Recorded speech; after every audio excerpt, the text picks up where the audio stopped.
Hey, how's it going? It's Walsh here, sick as always. Today I'm going to talk to you about my League starter, how that character went, what I thought about the build. I'm also going to break down the character in case you're interested in playing it. But just to answer any questions you might have immediately, yes, I do recommend this build for new players for a League start. Yes, it will take you to maps, it'll get through the campaign, no problem. It has a lot of upsides, but there are some downsides as well, which for any good ARPG, everything's always going to have downsides. I'm going to tell you right now, this character is never going to compete with something like Spark. Spark is absolutely insane, so if you're hoping to play something on that same power level, I mean, obviously, I haven't taken this character to like tier 15s or anything like that. The highest I've gone is like tier 9, tier 10, because, I haven't really been, honestly, I haven't been playing that hardcore, but, we are at tier 9 and 10, which I'm pretty happy about. But yeah, it's never going to compete with Spark, at least I don't think it will. But it's a very fun character, I highly recommend it. Anyway, I hope you enjoy the video. So before we get into anything, what are we playing? I am playing a Sorceress with the Ascendancy Stormweaver. Our main skill is Freezing Shards. And before we talk about anything else, I just want to talk about Freezing Shards really quickly. First of all, you get the skill from a staff, which has a lot of upsides and a lot of downsides. The biggest upside, there's two of them. One, Freezing Shards has no mana cost, so you never have to worry about mana. Yes, you have to worry about mana with other stuff. We'll talk more about that in a minute. And the other huge upside, as you can see, I'm 5 linked, and everything else is a 4 link right now. With your stat, so basically if you're using a weapon skill, you don't really have to worry about getting a Jeweler Orb, because as long as you get a staff high enough level, as you can see, it's granted to be level 16. I don't know if it's just the level of the skill or the item level of the staff. I'm not 100% sure. Maybe it's both. Maybe it's one or the other. But either way, you just need to get high enough eye level or high enough skill level, and it's automatically a 5 link, which is pretty huge. I mean, I'm level 79. I've done like, I don't know how many maps, but I'm at the tier 9, tier 10 range, and I have not seen one yet outside of the lesser Jeweler Orb. So that is a huge upside and saves you a ton of grind. Now, of course, the downside with this, you are locked into a specific weapon, which isn't the end of the world. I really like staffs. I think it's pretty fun.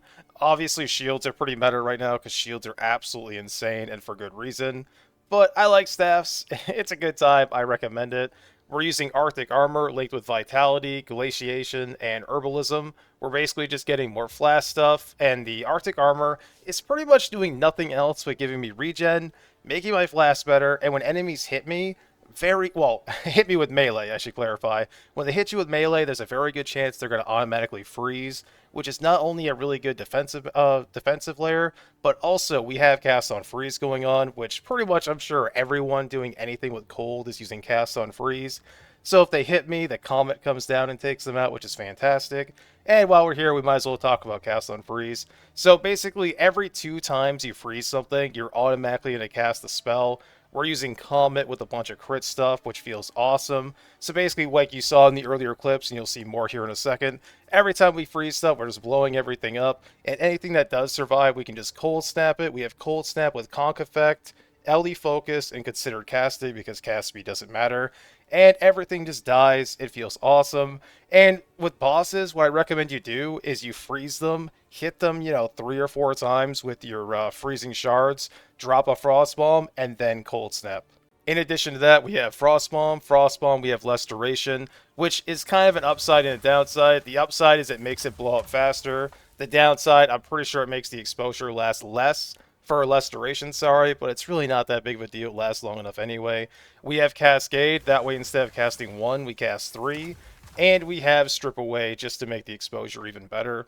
Now, the reason you don't have to use Cascade, the reason I'm doing it, let's say you're going down like a scary hallway like this, like a tower, you just throw the Frost Bomb down there, and it will trigger your Comet and deal with everything for you. So if you're doing like a really rippy map and there's like really scary monsters in there, you don't have to go down there.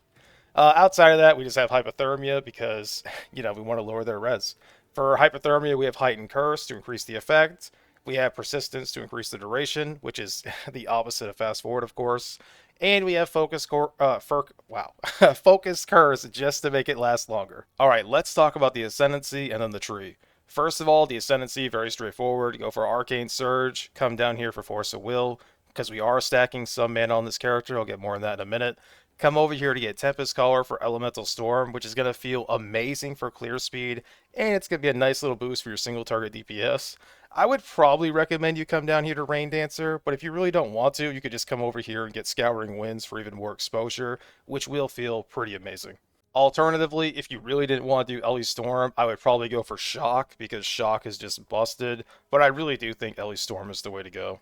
Alright, so first I'm going to talk about my build, and then I'm going to go over how I would level this character from 1 to 70 or whatever. But first, let's talk about my character.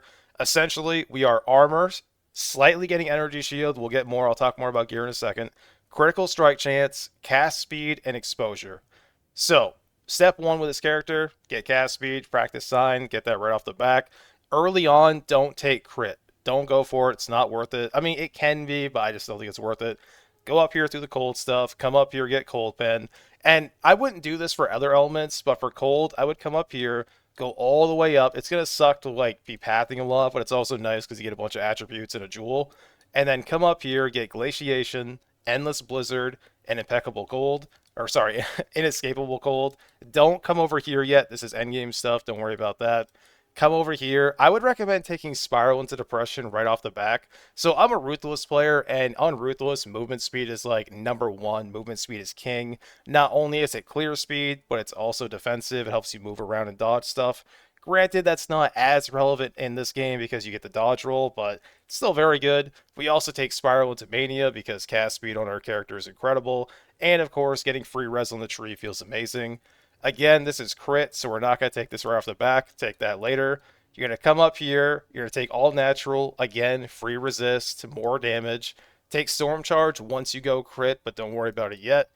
Come down here to Mental Perseverance, which will make mana. So anytime we take damage, 10% of that is taken from mana before life. It's not going to be like a huge jump in your EHP, but it will be noticeable.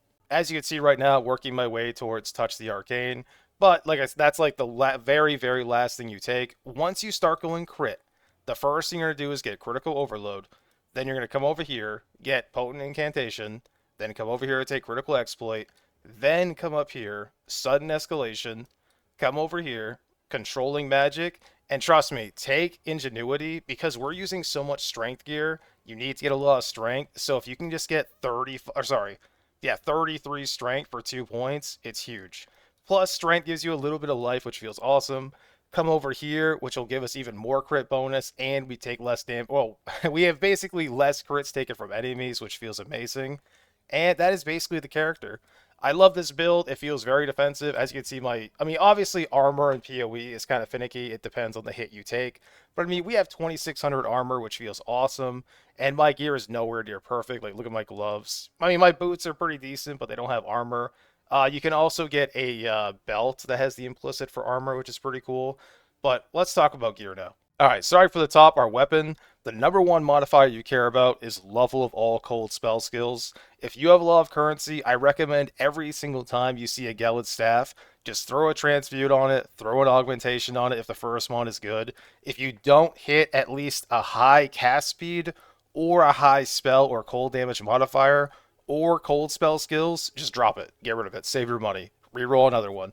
No big deal. The whole point with PoE 2, like, you know how in PoE, well, I guess if you haven't played PoE 1, I shouldn't use that as example. But basically in PoE 2, you just want to keep crafting stuff as you go. You get a lot of currency. It doesn't feel like it at first, but trust me, you get a ton of currency. Next up, the helmet. I highly okay, just to blanket this for you, for every piece of gear, you should have armor energy shield, except for your body armor. Your body armor should be pure armor. Trust me, it will feel amazing. If you really want to, you absolutely can go armor ES, but I think getting pure armor on it will be amazing. Alternatively, you could even just go for a pure ES helmet and just get armor on other stuff. You can mix and match it a little bit, but for your armor, I highly recommend you just get straight armor. Now, the rest of the gear for armor, helmets, and stuff is pretty straightforward. You know, get life where you can, get resist where you can, get attributes where you can. It's kind of hard to lock them down too specifically because it's going to depend on what you find. Just a reminder, I am SSF, so if you're on trade, you can buy whatever you want. But I don't play trade, so I don't really want to give you advice like that because I don't know trade, so I can't really help you there. Rings, ideally, in a perfect world, you would have either 2 prismatic rings or 2 cast speed rings. If you got two cast speed rings, like we're talking about the implicit of the ring, it would feel absolutely amazing. I believe they're called pearls in this game, but I'm honestly not sure. They're very, very nice. Cast speed feels awesome on this character. Because as you can see, when you have high cast speed, it feels amazing. Also, with this skill, the closer you are to enemies, you actually get the shotgun, which feels awesome. You can hit enemies from far away, but it feels way better up close, which makes it a little scary in boss fights, which is why we go for armor. Now, outside of that, let's talk about runes. You're basically just going to use... Don't do what I did, first of all.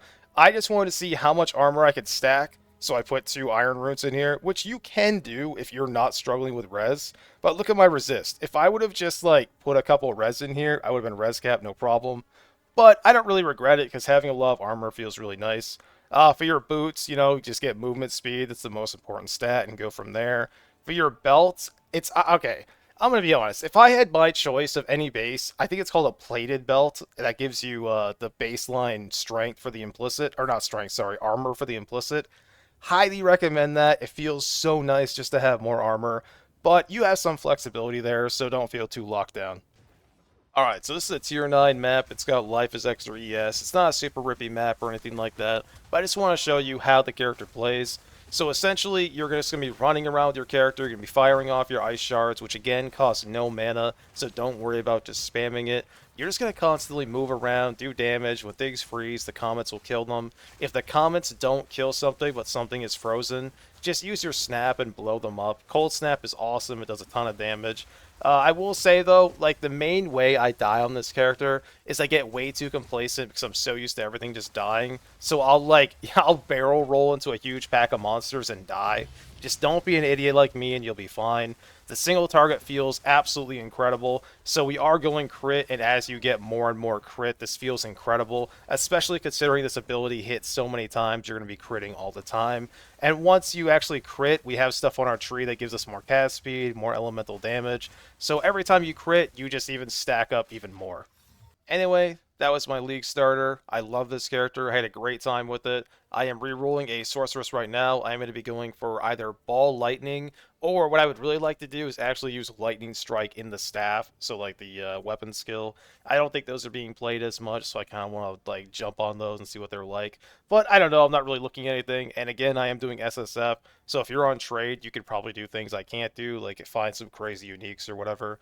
But anyway, thank you so much for watching. If you have any questions about the character, just let me know. If you have any improvements on the character, let me know how it went for you. I'd love to hear it. I might go back to this character just because I loved it so much, but I did end up seeing that a lot of people are playing Comet, so I wanted to try something else. Again, this character is never going to compete with something like Spark. It's really fun. I love this character. Hope you enjoy.